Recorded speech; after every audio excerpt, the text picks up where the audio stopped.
ഓം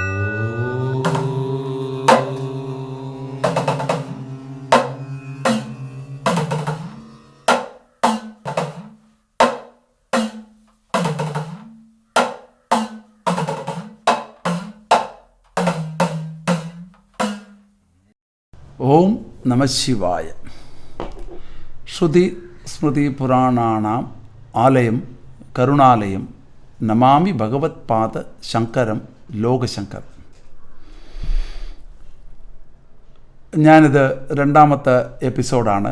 ആദ്യം ശിവപരിവാര ശ്രീ പ്രപഞ്ചേശ്വര ക്ഷേത്രത്തെപ്പറ്റി ആമുഖമായി കുറേ കാര്യങ്ങൾ പറയുകയുണ്ടായി. ഇന്ന് ഈ എപ്പിസോഡ് അതിധന്യമായ ഒരു വേളയാണ്.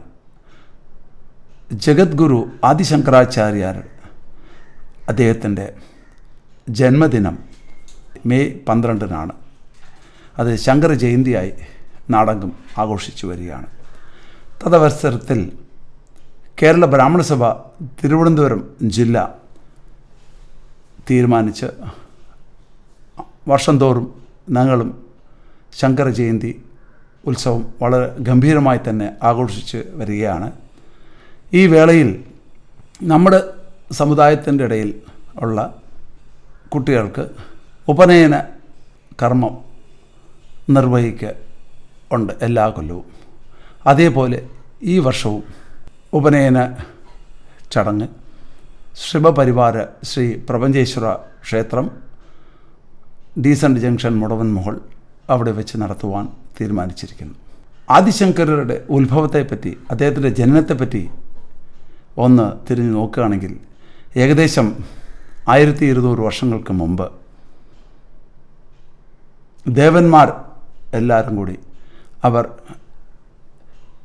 നമ്മുടെ ഈ വേദത്തിൻ്റെ ആ മഹത്വം കുറഞ്ഞു പോകുമോ എന്ന് തോന്നി അവരെല്ലാവരും കൂടി ശിവഭഗവാനെ സമീപിക്കുകയും അദ്ദേഹത്തിൻ്റെ അടുത്ത് ഇങ്ങനെ ഒരു പ്രശ്നം ഉണ്ട്, ഇത് എന്ത് ചെയ്യാം, നമ്മുടെ സ്പിരിച്വാലിറ്റി ഈ പ്രപഞ്ചത്തിൽ കുറഞ്ഞു വരികയാണ്, ഈ ധർമ്മ മൂല്യങ്ങൾ കുറയുന്നുണ്ടോ എന്നൊരു തോന്നലുണ്ട് എന്ന് പറയുമ്പോൾ ശിവഭഗവാൻ അവരുടെ എല്ലാ ദേവന്മാരെയും സമാധാനിപ്പിച്ചുകൊണ്ട് പറഞ്ഞു, ഞാൻ ഇവിടെ അവതരിക്കും, ആദിശങ്കരൻ്റെ രൂപത്തിൽ ഇവിടെ അവതരണം ഞാൻ കൊടുക്കും, അതുവഴി വേദത്തിൻ്റെ മൂല്യം ഉയർത്തിപ്പിടിക്കുകയും സനാതനധർമ്മം ഈ സൃഷ്ടിയിൽ നിലനിർത്തും എന്ന് പറയുകയും അങ്ങനെ 7-ാം നൂറ്റാണ്ടിൽ, അതായത് ഏകദേശം 1236 ആണ്ട്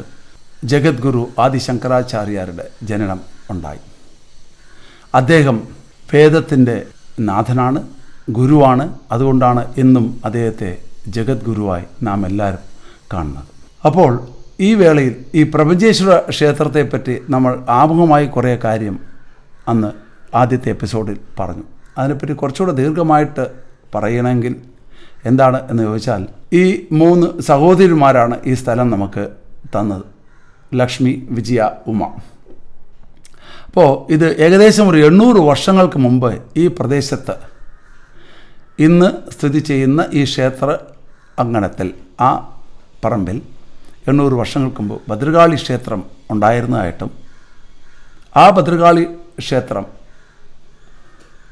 തകർക്കപ്പെടുകയും അതിനുശേഷം കലം നിർമ്മിക്കുന്ന സമുദായത്തിൽപ്പെടുന്നവർ അവിടെ വന്ന് അത് കലം നിർമ്മിച്ച് ഇങ്ങനെ കാലങ്ങൾ കഴിഞ്ഞു. പിന്നീടാണ്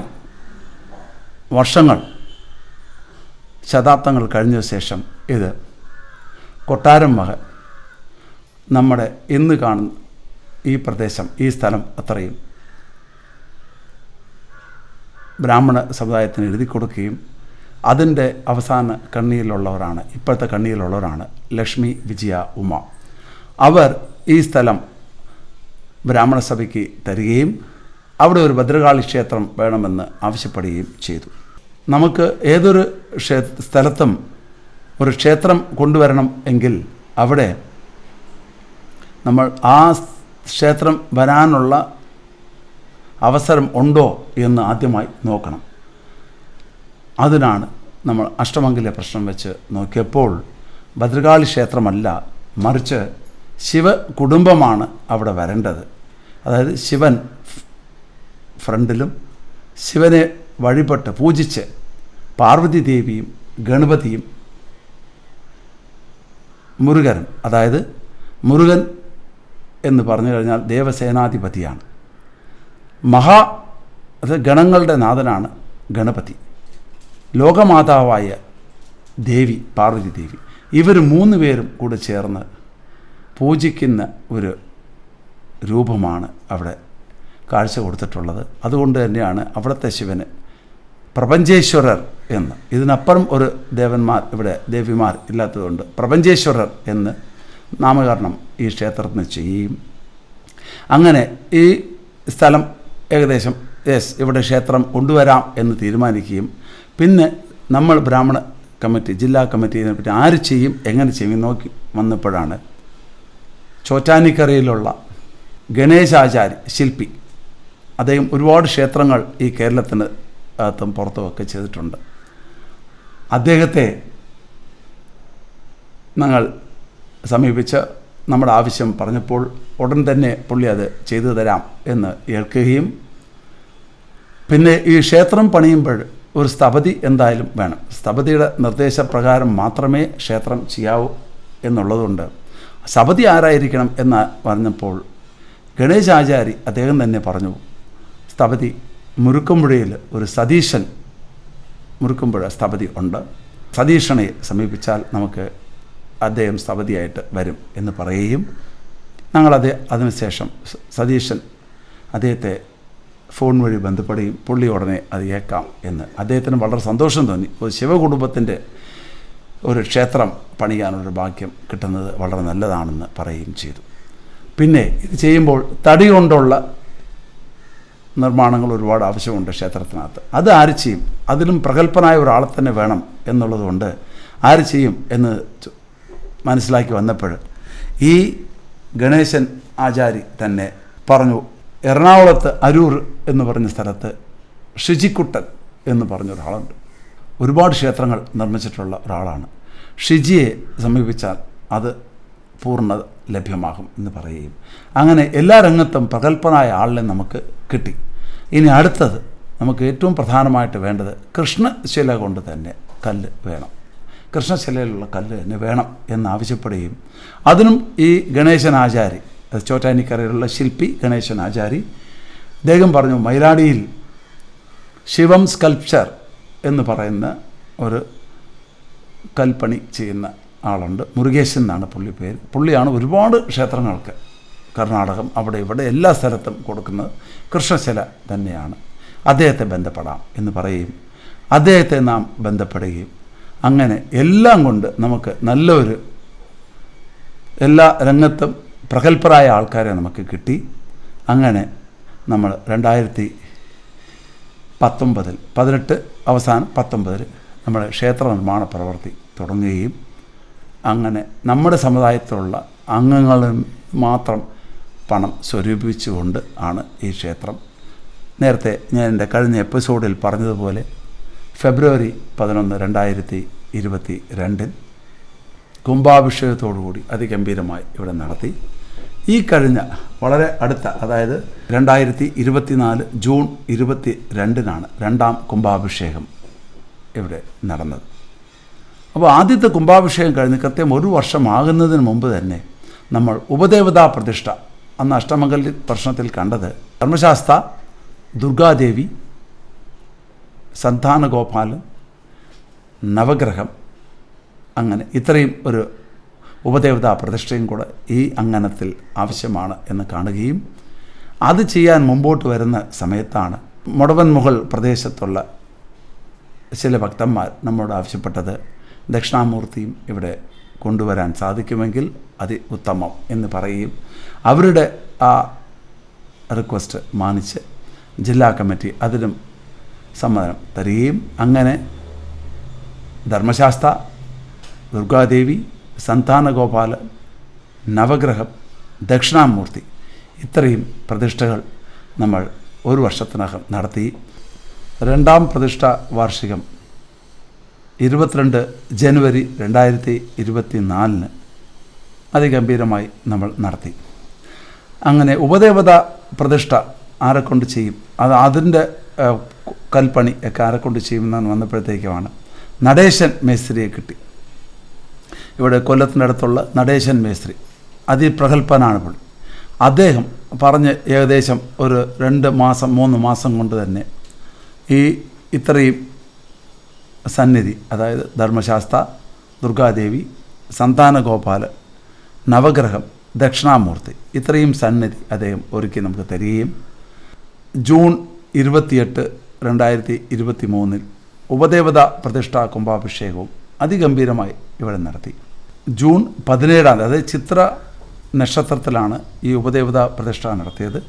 മെയിൻ പ്രതിഷ്ഠയുടെ കുംഭാഭിഷേകം മകീര നക്ഷത്രത്തിലാണ്. അങ്ങനെ ഇപ്പോൾ ജൂൺ 17 ഉപദേവതാ പ്രതിഷ്ഠ ചിത്ര നക്ഷത്രത്തിൽ വരികയാണ്. അതും നമ്മൾ ഗംഭീരമായി ആഘോഷിക്കുവാൻ തീരുമാനിച്ചിരിക്കുകയാണ്. ക്ഷേത്രത്തിൽ എല്ലാ ക്ഷേത്രം എന്ന് പറയുമ്പോൾ അതിനൊരു തന്ത്രി വേണം, അല്ലെങ്കിൽ ഒരു ആചാരം. ഇത് വൈദിക പ്രതിഷ്ഠ ആയതുകൊണ്ട് ഇവിടെ തന്ത്രിയെ ആചാര്യൻ എന്നാണ് പറയുന്നത്. അപ്പോൾ ആചാര്യൻ ആര് വേണം എന്ന അഷ്ടമംഗല പ്രശ്നത്തെ കണ്ടപ്പോൾ സുന്ദർ കരമന അദ്ദേഹത്തെ ആചാര്യനായിട്ട് നമുക്ക് കണ്ടുകിട്ടി. അപ്പോൾ അദ്ദേഹത്തുമായിട്ട് ബന്ധപ്പെട്ടപ്പോൾ പുള്ളി വരാൻ തയ്യാറായി. അങ്ങനെ നമ്മുടെ ഈ ക്ഷേത്രത്തിൻ്റെ ആചാര്യൻ, അതായത് തന്ത്രി എന്ന് ഇവിടെ പറയപ്പെടും. അപ്പോൾ ആചാര്യനായി സുന്ദർ അദ്ദേഹം ഉണ്ട്. മേൽശാന്തി എന്ന് പറയുന്നത് നീലകണ്ഠൻ അഥവാ മഹേഷ് എന്ന് പറയും, അദ്ദേഹം വലിയ ശാലയിൽ നിന്നാണ്. കീഴ്ശാന്തിയായിട്ട് ഗണേശൻ ഭട്ട്, അദ്ദേഹം മേലാറുണ്ണൂർ ഭാഗത്ത് താമസിക്കുകയാണ്. കരമന മേലാറുണ്ണൂർ എന്ന് പറയുന്ന സ്ഥലത്തിൽ താമസിക്കുകയാണ്. ഞാൻ ഈ ക്ഷേത്രങ്ങളൊക്കെ വരുന്നതിന് മുമ്പേ പത്മനാഭസ്വാമി ക്ഷേത്രവുമായിട്ട് ഈ പ്രോപ്പർട്ടിയിൽ ഒരു ബന്ധമുണ്ട്. പണ്ട് ഈ ബ്രാഹ്മണർ ഇവിടെ ഇരുന്ന് പറഞ്ഞു, അവർക്കാണ് ഈ 8 ഏക്കർ പുരയിടം തിരുവിതാംകൂർ രാജവംശം എഴുതി കൊടുത്തിരുന്നത്. അപ്പോൾ ഇവിടെ 100ഓളം പശുക്കൾ അന്ന് ഉണ്ടായി. ഇവിടെ നിന്നുള്ള പാൽ പത്മനാഭസ്വാമി ക്ഷേത്രത്തിന് അഭിഷേകത്തിനായിട്ട് പോവും. അവിടെ ഈ 100 പശുക്കളുടെയും ഗോക്കളുടെയും പാൽ ക്ഷേത്രത്തിലേക്ക് ഉപയോഗിക്കുമായിരുന്നു. ഈ ക്ഷേത്രം കെട്ടുന്നതിന് മുമ്പ് തന്നെ പത്മനാഭസ്വാമി ക്ഷേത്രത്തിൽ നല്ലൊരു പൂജ കഴിച്ച് പത്മനാഭൻ്റെ അനുഗ്രഹം വാങ്ങിക്കണം എന്ന് ആവശ്യം ഈ അഷ്ടമംഗലത്തിൽ കാണുകയും അത് നമ്മൾ ചെയ്യുകയും ചെയ്യും. ഒരുപാട് പ്രതിവിധികൾ ചെയ്തിട്ടാണ് ഇന്ന് ഈ ക്ഷേത്രം അതിഗംഭീരമായ രൂപത്തിലുള്ള ഇവിടെ വരുന്ന ഭക്തന്മാർ പറയുന്നത് ഈ ക്ഷേത്രത്തിൽ വന്നു കഴിഞ്ഞാൽ ഇവിടെ നിന്ന് പോകാൻ തോന്നുന്നത് ഇല്ല. അത്രയ്ക്ക് അവരെന്ത് പ്രയാസത്തോടാണോ വരുന്നത് ആ പ്രയാസം അവർക്ക് ശാന്തമായി പോകുന്നു. അവർക്ക് അതിനുള്ള പ്രാപ്തി എന്ത് നേടണം എന്ന് മനസ്സുകൊണ്ട് വിചാരിച്ച് ഇവിടെ പ്രാർത്ഥിക്കാൻ വരുന്നോ അത് സബലീകരിക്കുകയാണ് ഇവിടെ ഉണ്ടാകുന്നത്. അത് വലിയവനോ ചെറിയവനോ എന്നുള്ളതല്ല. ഒരുപാട് സംഭവങ്ങൾ ഈ 2.5 വർഷത്തിനകത്ത് ഇവിടെ വന്നു കഴിഞ്ഞു. ഇതിൻ്റെ അടുത്ത് തന്നെ ഈ മുടവൽ മുകൾ പ്രദേശത്ത് അടുത്ത് തന്നെ ഒരു ഭക്തൻ എന്നോട് പറഞ്ഞു, സ്വാമി എനിക്ക് വയറ്റിൻ്റെ ഒരു വേദന ഉണ്ടായിരുന്നു, ഒരുപാട് ഡോക്ടറെ കണ്ടു, അത് പല മരുന്നുകൾ ചികിത്സിച്ചു, ശരിയായില്ല. ശിവൻ്റെ മുമ്പിൽ വന്നിരുന്ന് ഞാൻ പ്രാർത്ഥിച്ചു, എനിക്ക് ഈ വേദനയിൽ നിന്നും ഒരു കുറവ് ഉണ്ടാക്കി തരണേ, ഇത് മാറ്റിത്തരണേ, എന്നാൽ കഴിയുന്നത് ക്ഷേത്രത്തിന് ഞാൻ ചെയ്തു കൊള്ളാം എന്ന് പറഞ്ഞു. അങ്ങനെ ഞാൻ ഒരിക്കൽ അദ്ദേഹത്തെ കണ്ടപ്പോഴത്തേക്കും ഈ ഇടയ്ക്ക് കണ്ടപ്പോഴത്തേക്കും പുള്ളി പറഞ്ഞു, എനിക്ക് 85% എനിക്ക് പൂർണ്ണത വന്നു, എനിക്ക് പ്രയാസമില്ല, വയറ്റിലുള്ള ആ വേദനയൊക്കെ മാറി, അതുകൊണ്ട് ഞാൻ ഒരു സംഭാവന അമ്പലത്തിന് ചെറിയ രീതിയിൽ ചെയ്യുകയാണ് എന്ന് പറഞ്ഞു. അപ്പോൾ ഞാൻ പറഞ്ഞു, ഇല്ല 100% മതി. ഇല്ല, പുള്ളി പറഞ്ഞു, ഇല്ല സ്വാമി എനിക്കത് ചെയ്യണം. അങ്ങനെ അദ്ദേഹം ഇവിടെ CCTV ക്യാമറ 2 ക്യാമറ അദ്ദേഹത്തിൻ്റെ വകയായിട്ട് ഇവിടെ തരികയുണ്ടായി. അത് മാത്രമല്ല പല സംഭവങ്ങൾ ഇവിടെ ഉണ്ടായിട്ടുണ്ട്. വേറൊരു ആൾ, ഒരു കുഞ്ഞു, ചെറിയ കുഞ്ഞു, അത് നമ്മുടെ ശ്രീ ചിത്ര മെഡിക്കൽ സെൻറ്റർ ഹോസ്പിറ്റലായിരുന്നു. അവർ ഭയങ്കര കരച്ചിലായിരുന്നു ഇവിടെ വന്നിരുന്നു. ആ കുഞ്ഞിനെ സുഖം കിട്ടണേ, ഒരു കുഞ്ഞേ ഉള്ളൂ എന്ന് പറഞ്ഞു. ഏകദേശം ഒരുപാട് മാസങ്ങളോളം ശ്രീ ചിത്ര ഹോസ്പിറ്റലിനകത്താണ് അതിനെ പുറത്തെങ്ങും കാണിക്കാൻ, സ്വന്തം അമ്മയ്ക്ക് പോലും കാണിക്കാൻ പറ്റാതെയാണ് വെച്ചിരുന്നത്. അതും സുഖമായി. ഇന്ന് അവരുടേതായ ശക്തിക്കേറ്റ ഒരു പൂജ നടത്തി അവരും ഇവിടെ ഒരു സ്ഥിര ഭക്തിയാണ് ഇവിടെ. മറ്റ് ഒരുപാട് നിരവധി ആൾക്കാർ ഇവിടെ പറഞ്ഞു വരും. കാലുമുട്ട് ഭയങ്കര വേദനയുണ്ട്, കയറാൻ പറ്റുന്നില്ല എന്ന് പറഞ്ഞ് ഇവിടെ വളരെ പ്രയാസത്തോടുകൂടി വന്നത്തോടെ അല്പം കയറ്റമായ സ്ഥലമാണ് ഇവിടെ, കയറി വേണം വരാൻ. അപ്പോൾ അവിടെ അവർ സ്ഥിരമായിട്ട് വന്ന് ഇപ്പോൾ അവർ പറയണത് അവർക്ക് കാലിലെ വേദന അറിയുന്നില്ല. ഇതൊന്നും നമ്മൾ പറയുന്നതല്ല, ഇത് ഓരോരുത്തർ ഭക്തർ അവരുടേതായ അനുഭവം പങ്കിടുകയും അതുവഴി അവരാൽ കഴിയുന്ന ഒരു പൂജ അമ്പലത്തിൽ നടത്തി പോവുകയാണ്. ഇത് ഇന്ന് ബ്രാഹ്മണ സഭയാണ് മുമ്പിൽ നിർത്തി ഇത് ചെയ്തുവെങ്കിലും ഇത് ഇത് ജനങ്ങൾക്കുള്ള ഒരു ക്ഷേത്രമാണ്. എല്ലാ ഭക്തന്മാർക്കും ഇവിടെ വരാം. പിന്നെ പുത്രഭാഗ്യം ഇല്ലാത്തവർക്ക് ഇവിടെ വന്ന് സന്താന ഗോപാലനെ ആത്മാർത്ഥമായിട്ട് പ്രാർത്ഥിക്കുകയാണെങ്കിൽ തീർച്ചയായിട്ടും പുത്രപ്രാപ്തി ഉണ്ടാകും എന്ന് അതും ഇവിടെ കണ്ടതാണ്. വേറൊരു ഭക്ത അവരെ മകൾക്കും മകനും കല്യാണമാകാതെ ഇരുന്നു. അവർ കരഞ്ഞിവിടെ പ്രാർത്ഥിച്ച് അങ്ങനെ ഗണപതി ഭഗവാന് അപ്പം മൂടൽ എന്നൊരു പൂജയുണ്ട്. അത് ചെയ്ത് കഴിഞ്ഞപ്പോഴത്തേക്കും മകളുടെ കല്യാണം നടന്നു. അങ്ങനെ മകൻ്റെ കല്യാണം കൂടെ നടക്കണം എന്ന് പറഞ്ഞതായി ഈ വരുന്ന നവംബർ മാസമാണ് മകൻ്റെ കല്യാണം ഫിക്സ് ചെയ്ത്. പയ്യൻ ഇപ്പോൾ ഫോറിനിലാണ്, കാനഡയിലാണ് ഇരിക്കുന്നത്. അങ്ങനെ ഒരുപാട് അനുഭവങ്ങൾ ഈ ചെറിയ കാലഘട്ടത്തിനകത്ത് തന്നെ ഈ ക്ഷേത്രത്തിൽ ഉണ്ടായിക്കഴിഞ്ഞു. നവഗ്രഹം 9 ഗ്രഹം. ഇപ്പോൾ അടുത്ത് ഗുരു മാറി. ഒരുപാട് പേർ ഗുരുമാറ്റത്തിന് ദോഷപരിഹാര പൂജ ഇവിടെ നടത്തി. കാരണം അതിനു വേണ്ടി സ്പെഷ്യലായ പരിഹാര പൂജ നടത്താനുള്ള സംവിധാനങ്ങൾ ഇവിടെ ഉണ്ട്. അവരൊന്ന് പരിഹാര പൂജ നടത്തി തൃപ്തരായി ഇവിടെ നിന്നും മടങ്ങുകയുണ്ടായി. ഇവിടുത്തെ ക്ഷേത്ര മേൽശാന്തി നല്ല രീതിയിൽ പൂജ കഴിക്കുന്നതായിട്ടാണ് നാട്ടുകാർ പറയുന്നത്. ചില ഭക്തർ ഒന്ന് പറയുന്നത് മേൽശാന്തി തന്നെയാണ് ഈ അർച്ചന അല്ലെങ്കിൽ ഈ പൂജ ചെയ്തു തരണം.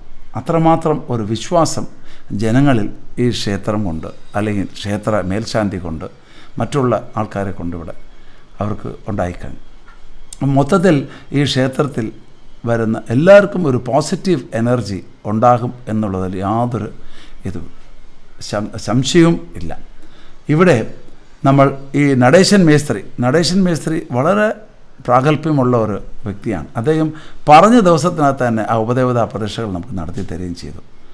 ഈ ഇടയ്ക്ക് ഗണേശനാചാരി, അതായത് ആദ്യത്തെ ശില്പി, പുള്ളി വിളിച്ച് ക്ഷേത്രമായിട്ട് പറഞ്ഞു, നമ്മൾ ഈ ക്ഷേത്രം വളരെ ഗംഭീരമായിട്ട് വരുന്നു. കാരണം ഇന്നിപ്പോൾ വെളിയിൽ നിന്ന് ബാംഗ്ലൂരിൽ നിന്നൊക്കെ വരെ എൻക്വയറി നമ്മളെ ഈ ക്ഷേത്രത്തിനെ പറ്റി ചോദിക്കുകയുണ്ടായി. 2-3 കുഞ്ഞുങ്ങൾക്ക് ചോറൂണ് ഇവിടെ നിന്നാണ് നടത്തിയത്. വളരെ അടുത്ത് ഇപ്പോൾ, അതായത് ഏകദേശം ഒരു 10 ദിവസങ്ങൾക്ക് മുമ്പാണ് ആദ്യത്തെ ഒരു കല്യാണം ഇവിടെ നടത്തും. അപ്പോൾ അവർ ആ കുടുംബക്കാർക്ക് അമ്പലത്തിൽ വേറെ ഒരിടത്തും വെച്ച് വേണ്ട, ഈ ക്ഷേത്ര അങ്കണത്തിൽ വെച്ച് ഈ കല്യാണം വളരെ സിമ്പിളായിട്ട് നടക്കണം എന്ന് പറഞ്ഞ് കല്യാണവും 10 ദിവസത്തിന് മുമ്പാണ് നടത്തുന്നത്. എന്നുവെച്ചാൽ അതെല്ലാം ഓരോ ഭക്തരുടെ അവരുടെ ആഗ്രഹമാണ്. ഇത് തലേന്ന് രാത്രിയാണ് നമ്മളെ പറയുന്നത്, പിറ്റേന്ന് രാവിലെ അമ്പലത്തിൽ ചെയ്യാണ് സ്വാമി പെട്ടെന്ന് എല്ലാ കാര്യങ്ങളും ഒരുക്കി തരണം എന്ന് പറഞ്ഞു. അപ്പോൾ നമ്മൾ ഉടനെ തന്നെ ബന്ധപ്പെട്ട ആൾക്കാരെയൊക്കെ വിളിച്ച് എല്ലാം ചെയ്ത് ആ കല്യാണം വളരെ ഭംഗിയായി അവിടെ കഴിച്ചു കൊടുത്തു. ഈ ക്ഷേത്രത്തിൽ വളരെ പ്രധാനപ്പെട്ട ഇനിയൊരു കാര്യമുണ്ട്. എന്താണെന്ന് വെച്ചാൽ എല്ലാ ശിവക്ഷേത്രങ്ങളിലും നമുക്കറിയാം, ഹൈന്ദവരായ എല്ലാവർക്കും അറിയാം, ശിവക്ഷേത്രം പകുതി കടന്ന ശേഷം തിരിച്ചു വന്ന് ഇടതുവശത്ത് കൂടി തിരിച്ചു പോയാൽ മാത്രമേ പൂർണ്ണമായിട്ട് നമുക്ക് തൊഴുത് വരാൻ പറ്റുള്ളൂ. പക്ഷേ ഈ ക്ഷേത്രത്തിൽ അത് വേണ്ട. ശിവകുടുംബം അകത്ത് ഇരിക്കുന്നത് കൊണ്ട് ഫുൾ പ്രദർശനം വരാം. അതായത് വലതുവശത്തിൽ കൂടി പോയി ചുറ്റി ഇടതുവശത്ത് ഒരു റൗണ്ട് അടിച്ച് വരാനുള്ളതുണ്ട്. അത് ക്ഷേത്ര അങ്കണത്തിൽ തന്നെ എഴുതി വെച്ചിട്ടുണ്ട്. അപ്പം അങ്ങനെ നമുക്ക് ആ ഒരു പ്രധാന ഇതും ഈ ക്ഷേത്രത്തിൽ ഉണ്ട് മുതൽക്കൂട്ടായിട്ട്. അതായത് ഇവിടെ ശിവകുടുംബം അകത്ത് ഇരിക്കുന്നതുകൊണ്ട് പകുതി പ്രാകാരം ചുറ്റി വരേണ്ട കാര്യമില്ല, മുഴുവനായി തന്നെ ചുറ്റി വരാം.